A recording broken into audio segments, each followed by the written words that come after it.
Hamjambo ndugu zangu katika Kristo. Natumai nyote mko wazima. Mimi pia ni mzima wa afya, ijapokuwa nilikuwa mzaifu kutokana na magonjwa, lakini Mungu amesaidia, saizi najisikia kuwa mzima. Na basi hivyo sauti yangu haijarudi kama kawaida, lakini nimeona haitanizuia kufanya kazi ya Mungu. Na hiyo ndio kwa maana nimetaka nilete leo somo kuhusu tunda ambalo Adamu na Hewa wamekula hapo bustani. Kabla ya kuelewa andiko kuhusu tunda ambalo Adamu na Hewa walikula, nawaza ni vizuri kwanza kuelewa tunda ni nini na wametumia kinywa gani kwa kukula hiyo chakula, sababu kuna mafundisho mengi hapo mtandaoni. Kuna watumishi ambao wanasema Adamu na Eva walikula hapo. Kuna wengine ambao wanasema Adamu na Eva walifanya tendo la ndoa na hiyo ndiyo chakula ambayo walikula. Sasa inabidi tuelewe lugha ambayo Biblia inatumia wakati inatumia mifano fulani, mafumbo fulani, tuelewe tunda ni nini. Na kabla ya kuelewa mambo ya kiroho, ni vizuri sana kwanza kuelewa mambo ya kimwili. Na tukitizama kwa mwili wetu sisi wanadamu kwa makini, kuna hisia 5 za mwanadamu. Kwa hizo hisia 5 za mwanadamu kuna kuona, kusikia, kunusa, kuonja na kugusa. Hisia hizo ni kama vile milango ya mwili wa mwanadamu, na hizo milango za mwili wa mwanadamu zinatuunganisha na ulimwengu wa mwili. Yaani kila kitu tunachopitia katika mwili hupitia katika hizo milango 5, yaani hisia 5 za mwili. Na katika hizo milango 5 kuna mlango mmoja katika hizo milango 5 ambayo inatuunganisha na ulimwengu wa kimwili, pia inatuunganisha na ulimwengu wa kiroho.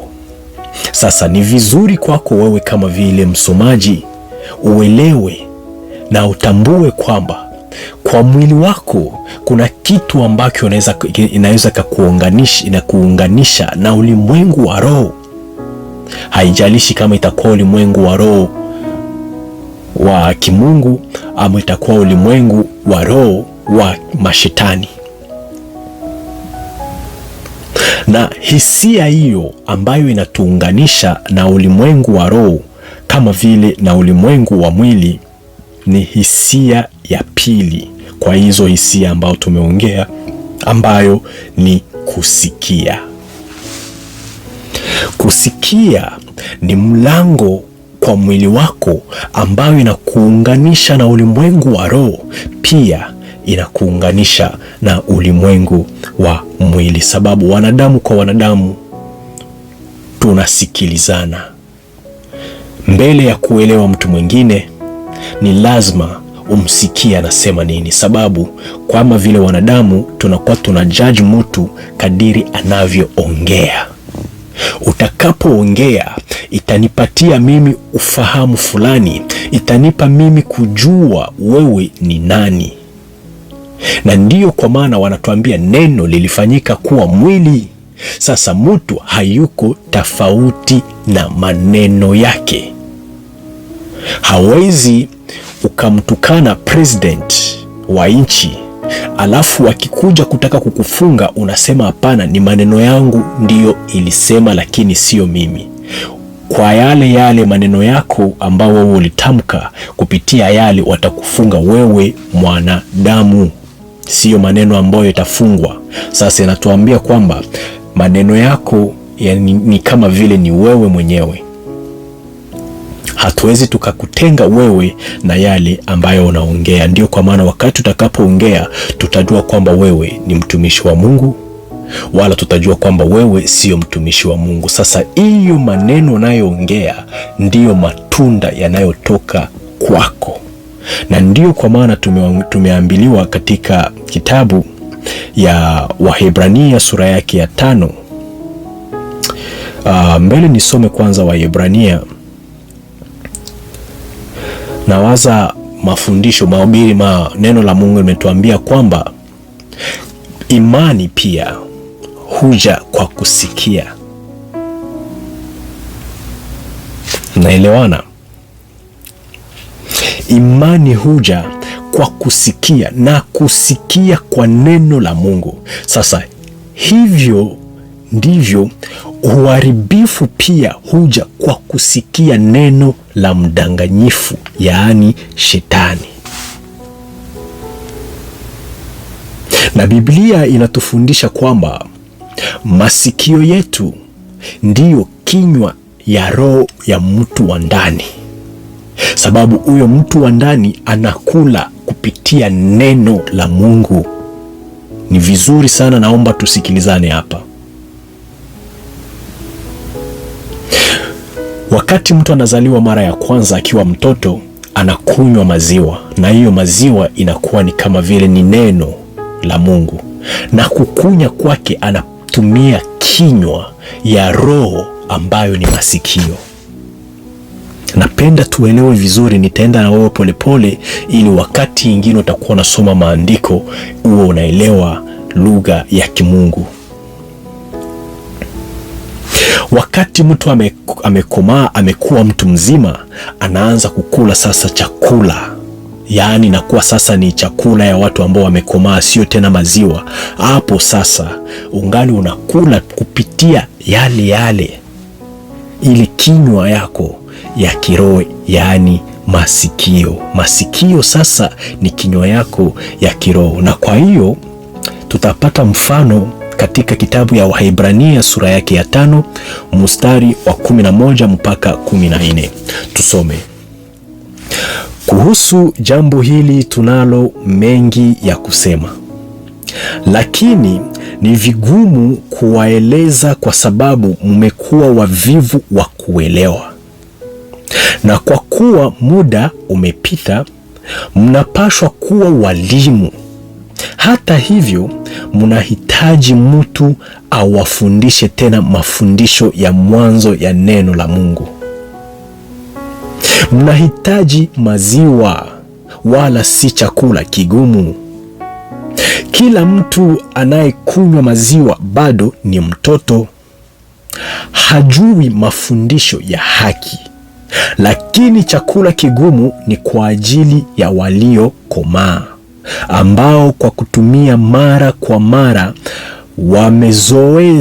wamezoeza viungo vyao kutofautisha mema na mabaya. Hapa tunaona vile mwandishi anatumia hiyo neno kuzoeza kwa kutuonesha kwamba kama vile hisia za mwili zinakuwa kwa kutumika, hivyo ndivyo hisia za kiroho hukua kwa mazoezi pia. Na hapo kupitia hizo hisia za kiroho tunajifunza kutofautisha mema na mabaya kupitia roho. Sasa chakula kigumu ni mafundisho thabiti ya asili ya Mungu. Sasa unakula hiyo chakula kupitia nini? Jibu ni kwamba tunakula hiyo chakula kupitia neno la Mungu.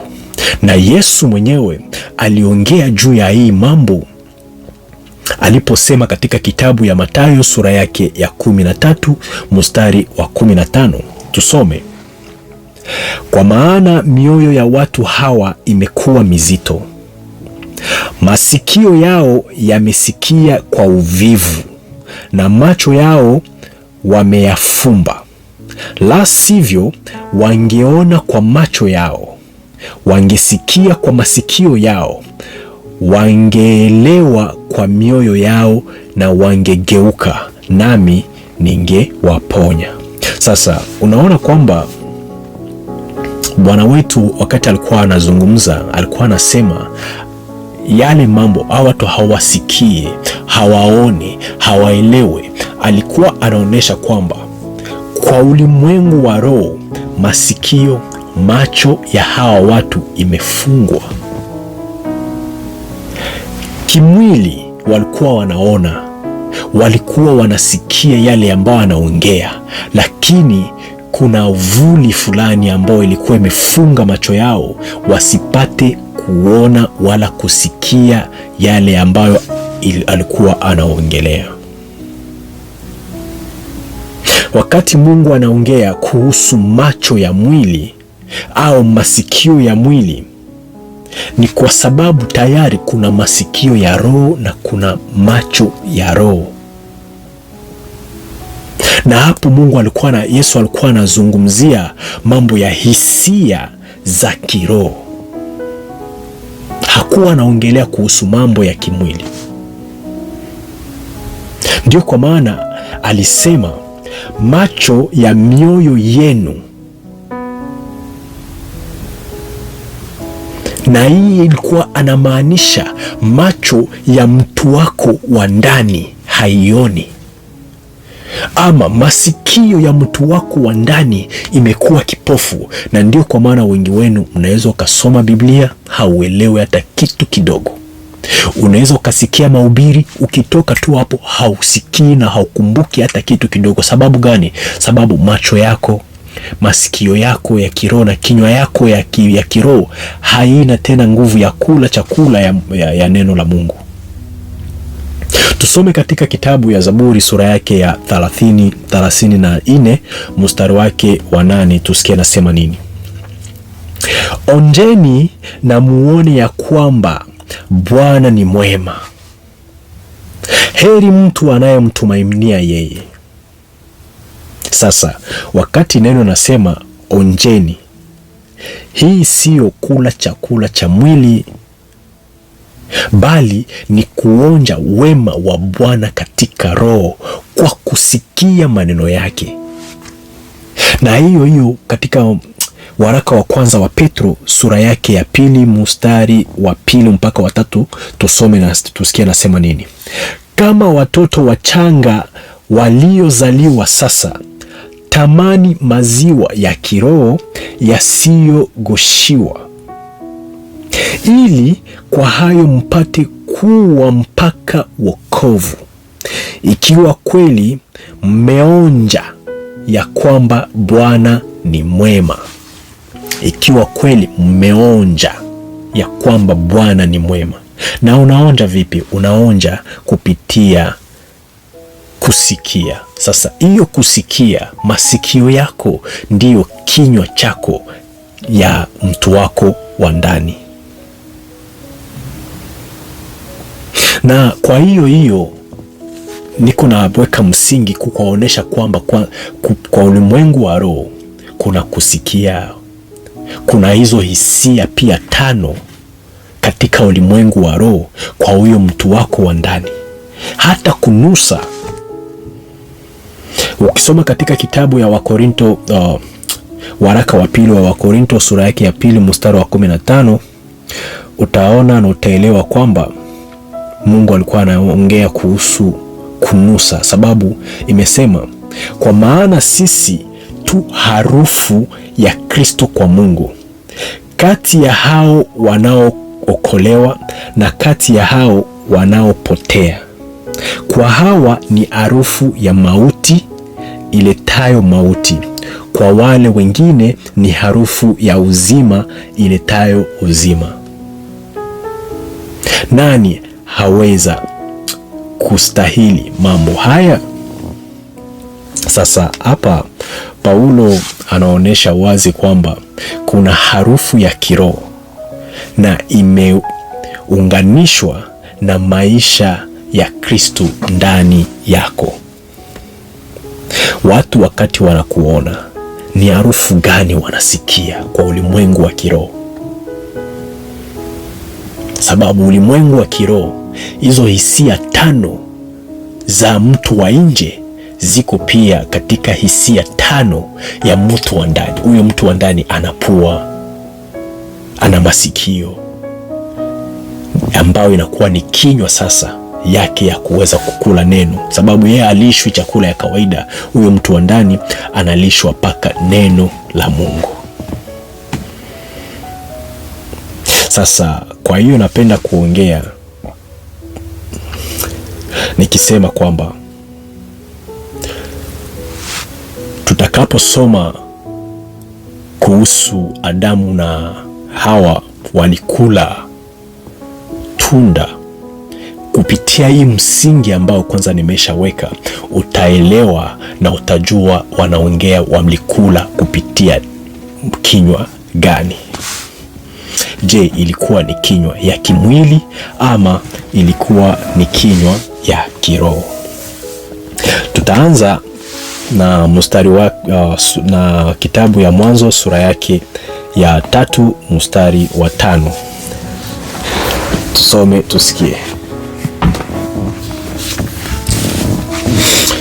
Kwa kuwa Mungu anajua ya kuwa siku mtakayokula matunda yake, macho yenu yatafumbuka, nanyi mtakuwa kama Mungu, mkijua mema na mabaya. Hii ilikuwa ni sauti ya Shetani, alikuwa akiambia Hawa. Na ukitizama vizuri utaona kwamba hapa Shetani hakusema kuwa, wala hakumwambia Hawa wewe ni kipofu, ukikula matunda hayo utapata kuona. Hapana, si kwamba alikuwa anamwambia wewe uko ni kipofu wa kimwili. Hawa alikuwa na macho ya mwili, bali dhamiri yake ilikuwa bado safi. Dhamiri yake ilikuwa bado haina kitu ndani mwake, na ndio kwa maana alikuwa kama vile mtoto mchanga. Walikuwa na macho ya kuona rangi, lakini hawajui kama kile wanachoona kinaitwa blue au nyekundu. Walikuwa na macho ya kuona hiyo tunda, lakini hawajui kama hiyo tunda inamaanisha nini. Sasa wakati walipoanza kumpatia Shetani masikio, wakisikia yale ambayo anaongea, akaanza kuwafahamisha yale ambayo yeye alikuwa anajua, akimwambia hii unayoyaona jina yake ni blue, na hii unayoyaona ni nyekundu. Hapo ndipo macho ya dhamiri yao yakapata kuona. Si macho ya nje, lakini ilikuwa ni macho ya mtu wa ndani, alielewa yale ambayo anaona na macho ya mwili wa nje. Sasa macho yake ya ndani yakafunguka. Hiyo ndiyo maana wanatuambia kwamba aliwaambia, kwa kuwa siku mtakayokula matunda yake, macho yenu yatafunguka. Sasa kama vile tulivyoongea hapa, Shetani haikuwa anaongelea macho ya mwili wa nje, ila anaongelea macho ya mwili wa ndani, yaani dhamiri ya hao watu. Tusome pia katika kitabu ya Mwanzo sura yake ya 3 hapo mstari wa 22. Tusikie jinsi Shetani anasema hapa ni Bwana.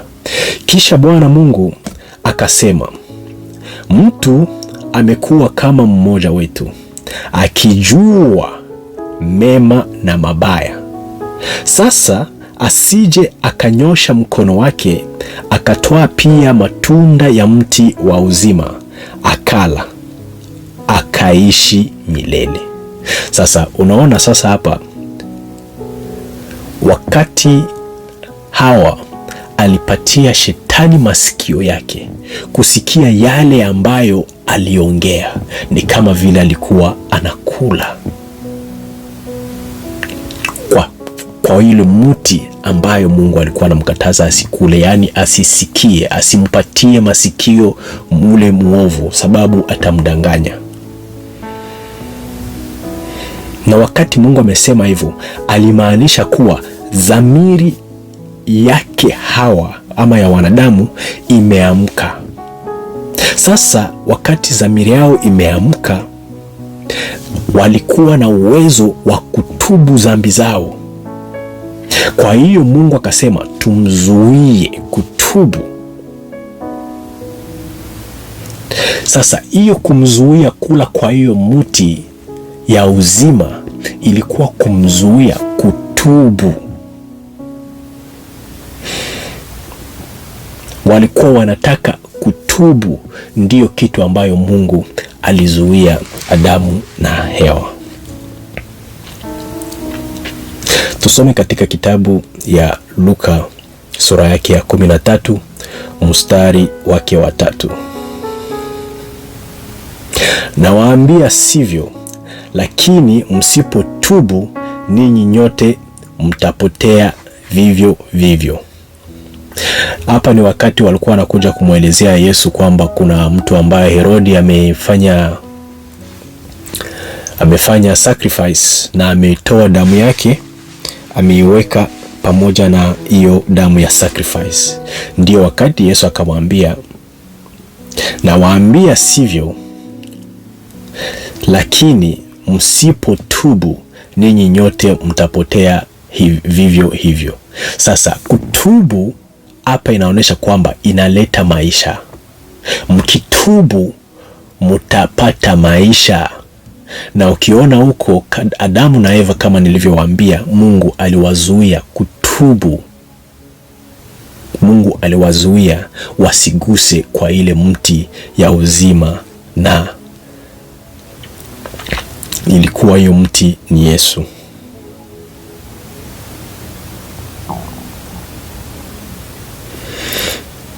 Sababu, na kwa somo lingine ambalo nilikuwa nimeeleza kwamba kufanya dhambi ilikuwa ni mapenzi ya Mungu, na watu wengi wamechanganyikiwa, wamejiuliza ndugu, vipi, ni mapepo yanamuongelea ndani ama nini?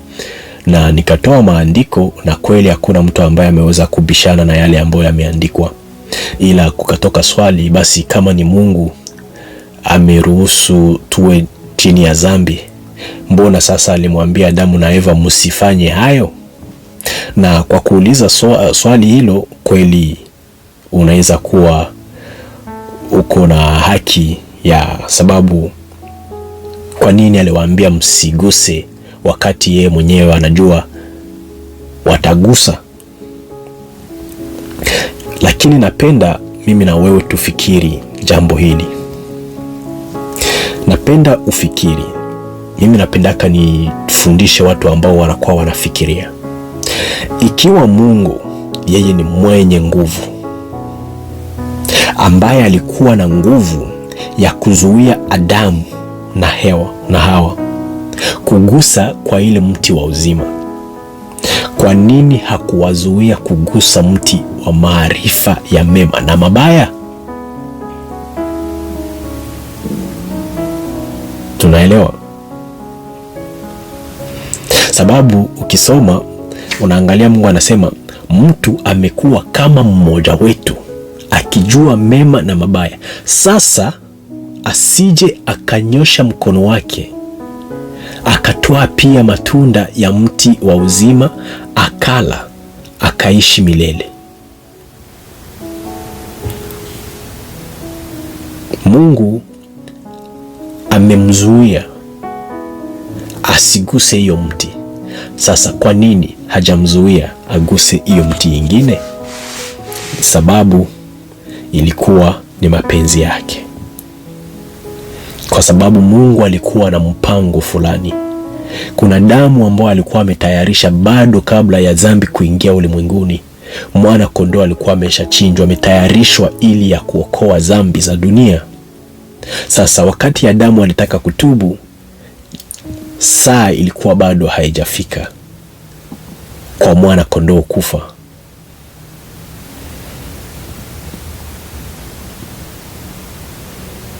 Sasa kwa yale ambayo tumeongea, najua umeshafikiri. Mimi napenda kusoma Biblia na watu ambao wanakuwa wanafikiri vizuri, na ukifikiri vizuri utaelewa ni nani aliyeruhusu Adamu na Hawa kutenda dhambi. Sababu kama alikuwa na nguvu ya kuwazuia wasiguse hiyo mti ingine, kwa nini aliwaacha waguse hiyo mti ingine? Anyways, kwa kuendelea vizuri, acha nikufunulie ufunuo ya mti ambayo ilikuwa inapatikana hapo bustani, miti ya mema na mabaya. Hiyo miti ni nini?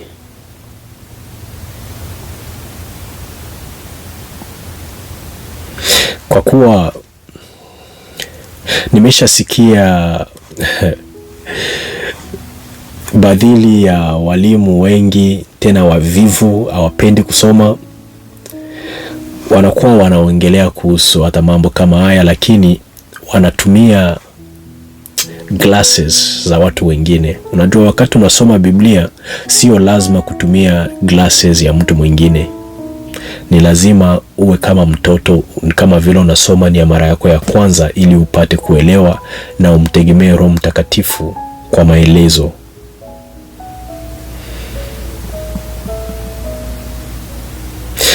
Mimi wa zamani hapo nilikuwa ningetuka watu, ningewaambia nyinyi ni wapumbavu, lakini hapana, sitasema hivyo, sababu nimeelewa kwamba mnakosa maarifa.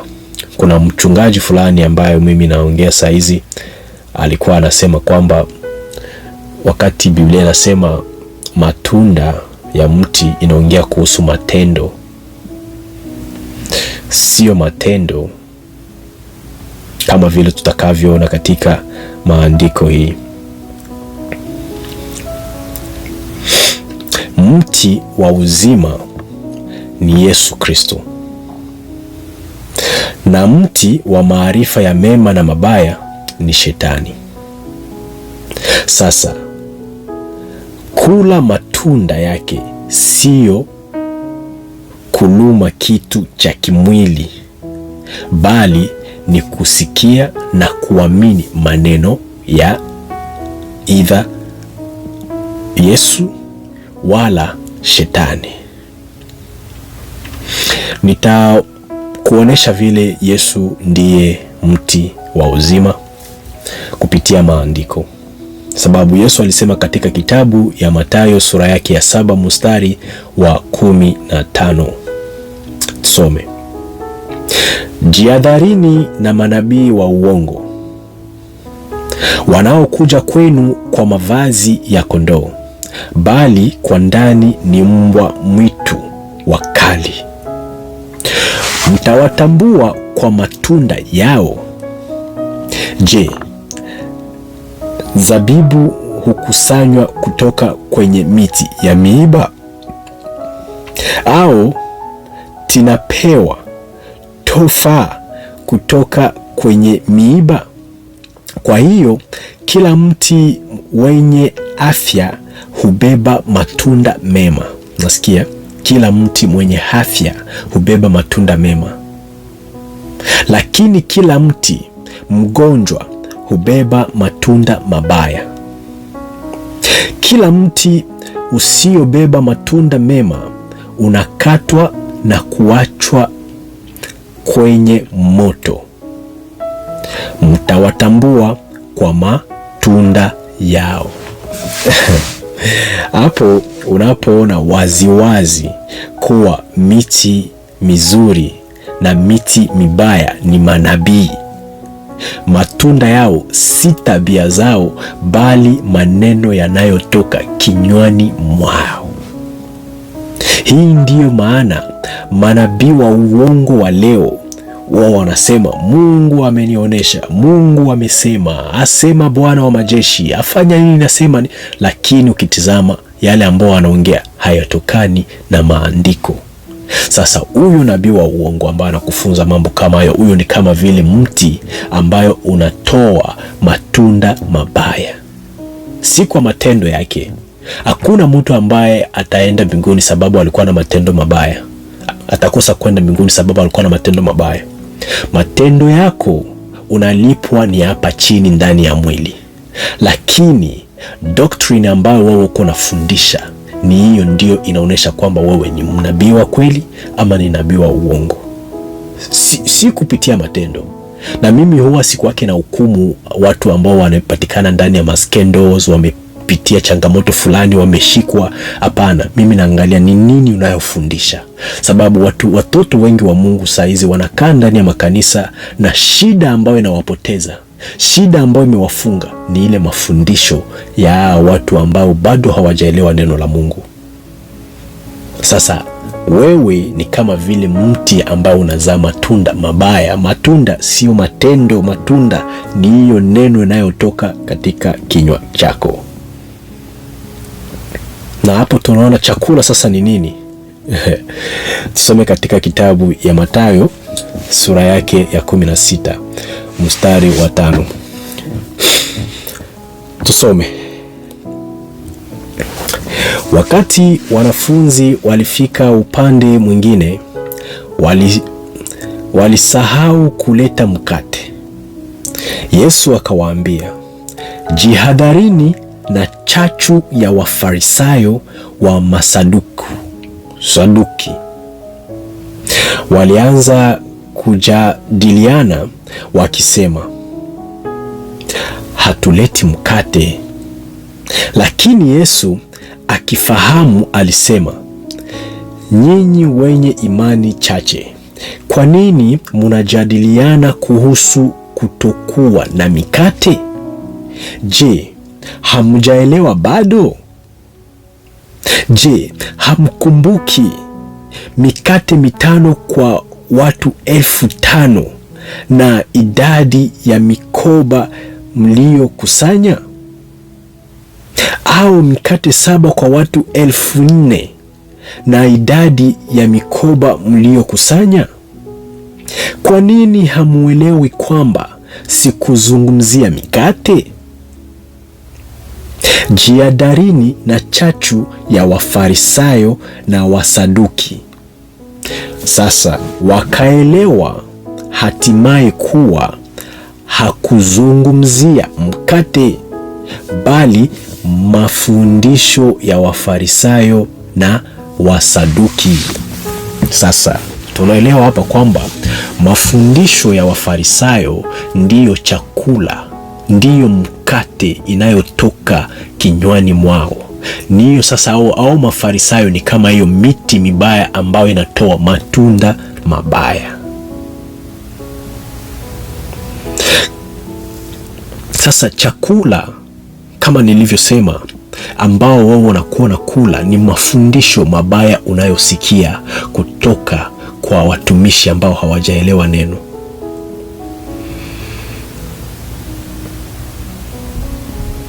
Na ukiangalia hiyo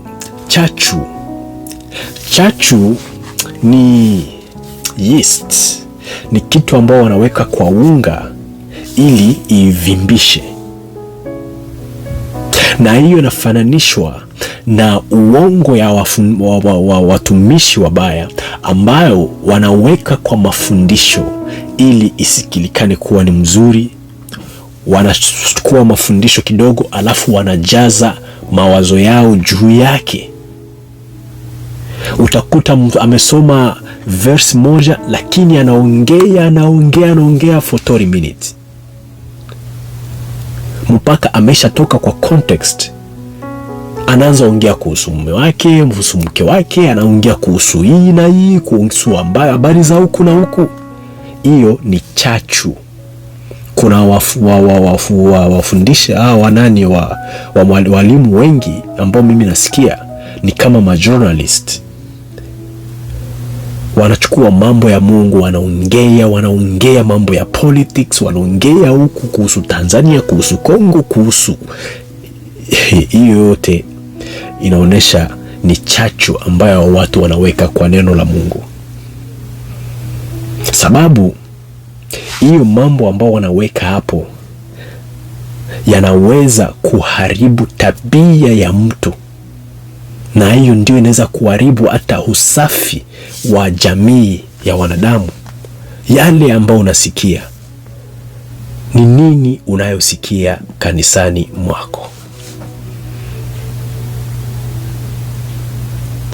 Na ndio kwa maana wakati Yesu alisema katika kitabu ya Marko sura yake ya 7, Yesu mstari wa 14, Yesu akawaita watu waje wasikilize.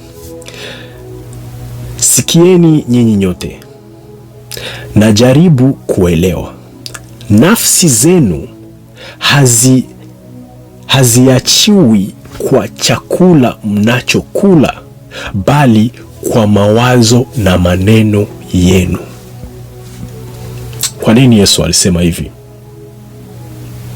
Kwa sababu unachokisikia kinakuwa mawazo yako, na hiyo ikisha kuwa mawazo yako inajaa moyo wako, na ikishajaa moyo wako, hiyo kitu ambayo imejaa ndani mwako ndio itatoka kwa kinywa chako.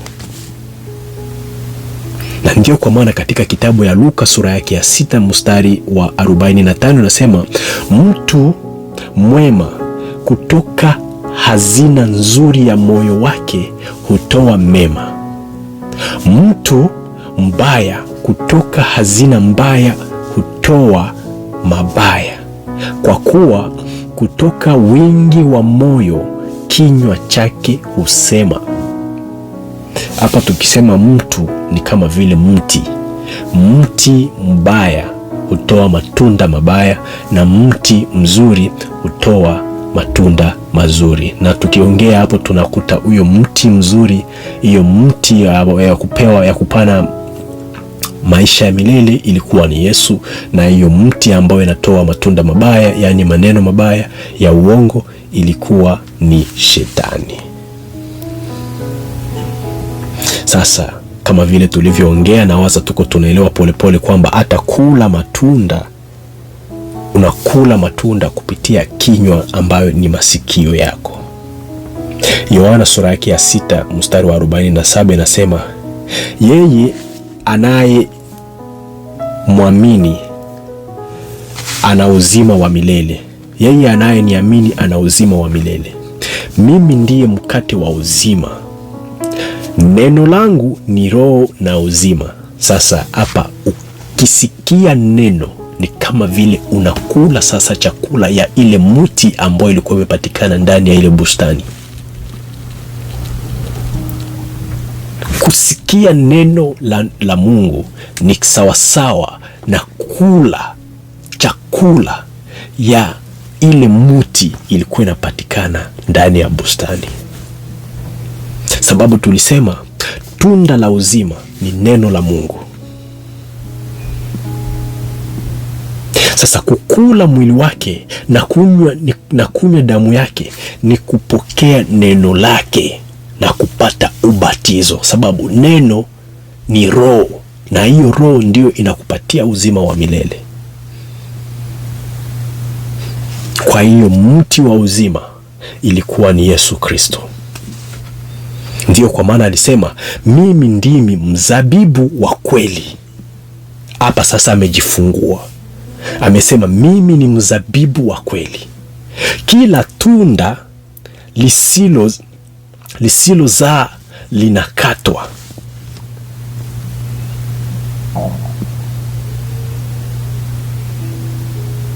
Hapa Yesu sasa amejifungua, amesema mimi ni mzabibu. Mzabibu sasa ni mti, na maneno yake yaani ndio matunda ambayo sisi tunakula.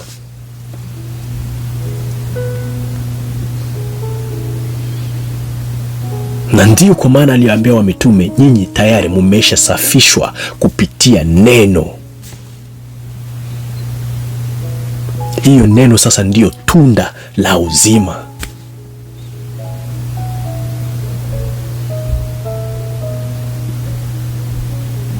Kwa Kwa hiyo nawaza tumeelewa kwamba hiyo mti ambao Mungu alikuwa amesema mti ya uzima ilikuwa ni Yesu Kristo. Sasa tutizame sasa hiyo mti ya maarifa ya mema na mabaya, yani Shetani. Shetani pia kama vile mti naye ana matunda. Sasa shida ni kwamba anachanga ukweli na uongo, na ndio kwa maana alidanganya Adamu na Eva wakati aliwaambia hutakufa, hautakufa. Hiyo ilikuwa ni uongo.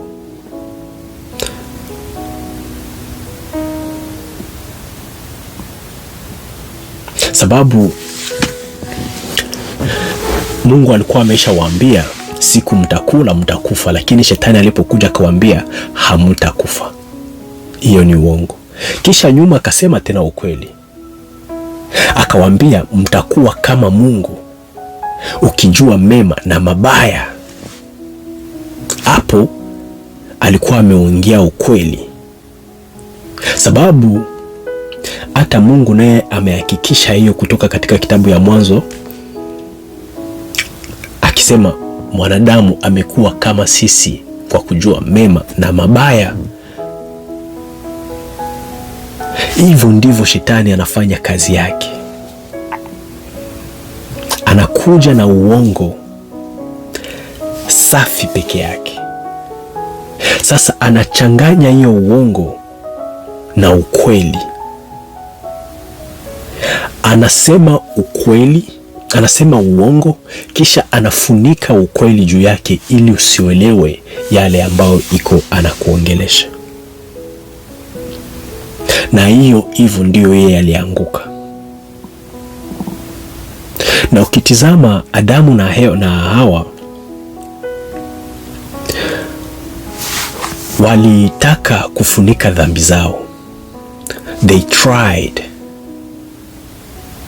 to cover themselves with the leaves. Hiyo inaonyesha ni kazi ya upekee ya kimwili, self righteousness. Lakini Mungu alikataa hiyo kazi yao. He rejected. Alafu Mungu akaua mnyama, kukatoka damu na akawavika ngozi ya ule mnyama. Ilibidi damu imwagike, sababu dhambi haiwezi ikasamehewa kwa kufunika na majani. Yaani dhambi haiwezi ikasamehewa kwa kufanya matendo yako mazuri.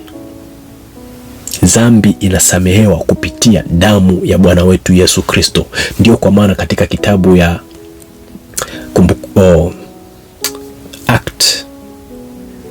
Matendo ya Mitume sura yake ya 13 mstari wa 38 mpaka 39, utaona vile Yesu, Mungu alikuwa anasema kwa wale wote ambao wanamwamini wamesamehewa dhambi zote ambazo hawangepaswa kusamehewa kupitia sheria ya Musa.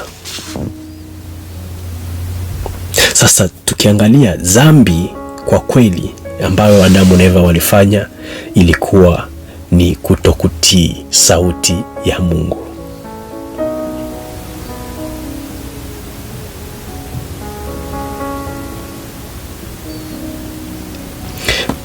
Dhambi yao haikuwa kwa kula tunda la kimwili, yani physical fruit, bali ilikuwa kusikia sauti ya Shetani. Na waliposikia sauti ya Shetani wakafanya dhambi ya uhuru. Hiyo dhambi ya uhuru inakufanya wewe unakuwa na hiyo desire ya kutaka kuwa kama Mungu, na kutaka kuwa kama Mungu ili uwe independent of God. Yani you can become righteous without God by doing things on your own effort. Na hiyo ndiyo kitu ambao shetani alifanya hapo mwanzo. Ukisoma katika kitabu ya Isaya sura yake ya 14 kuanzia mstari wa 12 mpaka 14, wanatuonesha vile shetani alikuwa anasema, nitapandisha kiti changu juu ya malaika, nitakaa huko juu ya milima, nitapanda huko juu niweke juu ya mawingu, na nitajifanya kuwa kama the Most High. Shetani alianguka sababu alitaka kujifanya kuwa independent. Na hiyo ndiyo strategy ambayo alikuwa kuletea Adamu na Eva. Akawaambia kwamba mtakuwa kama Mungu. Aliwaambia watakuwa kama Mungu sababu yeye kwanza alishindwa kufikia hiyo kiwango ya Mungu. Sasa akakuja kuwaletea yale uongo ambao walikuwa wanafanya. Na watumishi wengi wanakuwa wanafundisha watu kama vile shetani. Wanakuambia kwa matendo yako unaweza kuwa holy. Kupitia matendo yako, ukivaa vitambaa kichwani, ukikataa kukata nyele hivi, ukikataa kula chakula fulani, ukikataa kufanya hivi na hivi, wewe utakuwa mtakatifu kama Mungu. Hiyo ni mafundisho ya kishetani, sababu Mungu amefanya njia moja ya kuwa kama yeye, ni kupitia damu ya Yesu, si kupitia matendo yetu. Hiyo ni dhambi ya uhuru, the sin of independence.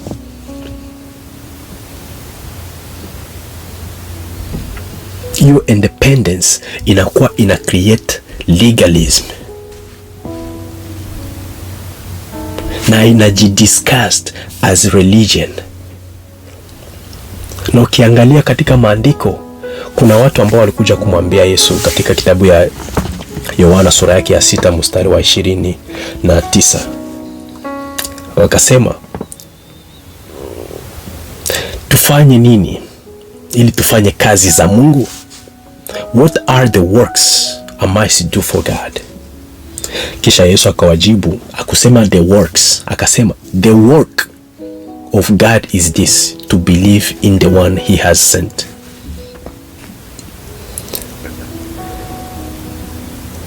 Hakusema works plural, alisema work.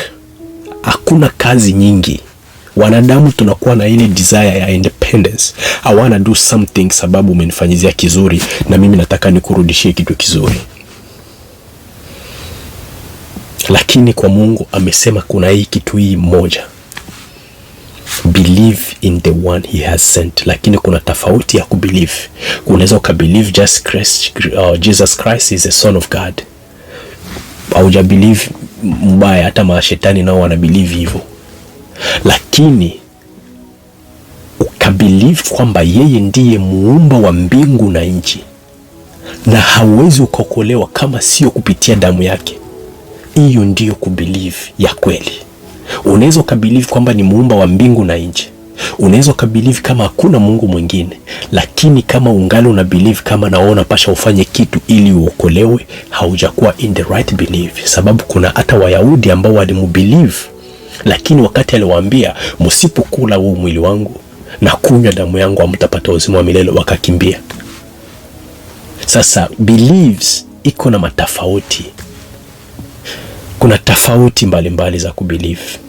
Just because una believe na munaimba, muna sing, munasema kwa lugha ya uongo, haijamaanisha kwamba nyinyi ni Wakristo.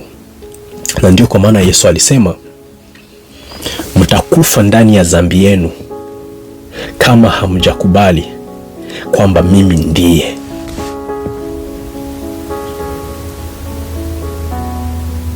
Wakamuuliza, wewe ni nani? Akawaambia, yule ambaye nilipowaambia hapo mwanzoni. Ukienda hapo mwanzo wanakuambia hapo mwanzo Mungu akaziumba mbingu na nchi. Yaani yeye ndiye ule Mungu. Hii ndiyo vita ambayo inaendelea leo. Ni vita ya uhuru wa kutaka kutimiza righteousness, ya kutaka kufikiria righteousness by your own effort. Hii ni vita ambayo ingali inaendelea leo ya kutokuelewa kwamba mafundisho ambayo unasikia ni hayo ndio itakupoteza. Mafundisho ile ya shetani ya kuambia Adamu na Hawa, mtakuwa kama Mungu mkifanya hivi. Kupitia matendo yenu mtakuwa kama Mungu. Hiyo ndio mafundisho ambayo yanawapoteza leo. Sasa mti ni shetani. Kama vile huyo mti huyo anaweza kuwa ni pastor ama ni mtumishi kanisani mwako ambaye anakukulisha matunda mabaya, anakuambia kwamba kupitia matendo yako wewe unaweza kufikia righteousness. Kupitia matendo yako unaweza ukawa kama vile Mungu alivyo. Huyo ni shetani mzimu unayemwona kanisani mwako. Hakuna mtu anaweza akafikia matendo mazuri kupitia righteousness yake. Na ndio kwa maana kuna wale watu wawili walienda kuomba, mmoja mfarisayo, mwingine mtoza ushuru. Ule mfarisayo akaanza kusema, Mungu nakushukuru sababu mimi siko kama wengine. Ninatoa sadaka, ninaenda kanisani, ninafanya mafungo. Mimi siko kwanza kama ule mfarisayo, huyu mtoza ushuru. Ninafanya haya. Ukiangalia yeye alikuwa anajifanya ni I do this. Na hiyo ndio strategy ambayo shetani alikuwa anafanya. Anasema I will make myself, I will do this. Hiyo ndio shetani alikuwa anasema. I will ascend to the heavens, I will raise my throne above the star of God, I will sit enthroned on the mountain of assembly. Anasema I will ascend above the top of the cloud, I will make myself like the most high. Ni ile I. Ndio watumishi wa leo kwa wanakufundisha, wanakuambia na wewe you can do this. Lakini ule mtoza ushuru wakati alifika mbele ya Mungu hakuinua hata macho yake juu, akajipika kwa kifua akasema, Bwana nionee rehema, unipe rehema mimi mfanya dhambi. Alikubali, alielewa kwamba kwa matendo yake hawezi. Lakini ule mfarisayo aliwaza kupitia matendo yake na anaweza akakuwa kama Mungu. Ndio kwa maana amejipiga kifua. Ndio mafundisho ambayo shetani anafundisha leo, kwamba kupitia matendo yako unaweza ukakuwa kama Mungu. Si ni hiyo shetani aliambia Adamu na Hawa, mtakuwa kama Mungu mkifanya hivi. Basi acha nifikie mwisho hapa. Mungu awabariki. Ni mafundisho ya Cornerstone, na tutaendelea na mafundisho mengine ambayo niko natayarisha kuhusu dhambi ni mapenzi ya Mungu. Sijajisikia vizuri, ndio kwa maana hiyo mafundisho inabidi niweke pamoja, sababu kama hauelezi hiyo mafundisho kama hiyo vizuri itakuwa vigumu sana kwa watu kuelewa, inaweza ikachanganya imani ya wengine. Basi mbarikiwe katika jina la Yesu.